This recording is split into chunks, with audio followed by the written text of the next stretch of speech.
Ako si Jun, ang lalaking baliw na baliw sa'yo. Sa bawat paggising ko, sabik na akong pumasok.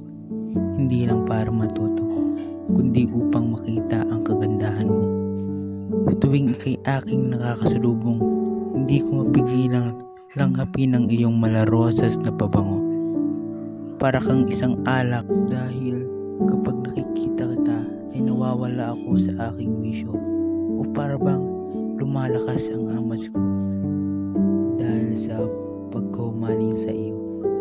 Lagi akong gumagawa ng paraan upang mapalapit sa iyo kahit na galit sa akin ang airpot mo. Dahil ako kasi ang nagnakaw ng panabong na manok sa bakuran nyo.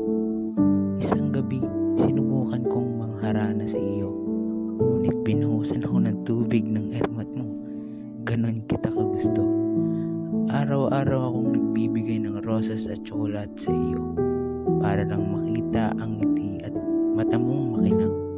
Hindi ko rin alam dahil sa dinamin-dami ng sumegway sa iyo ay ako ang pinili mo.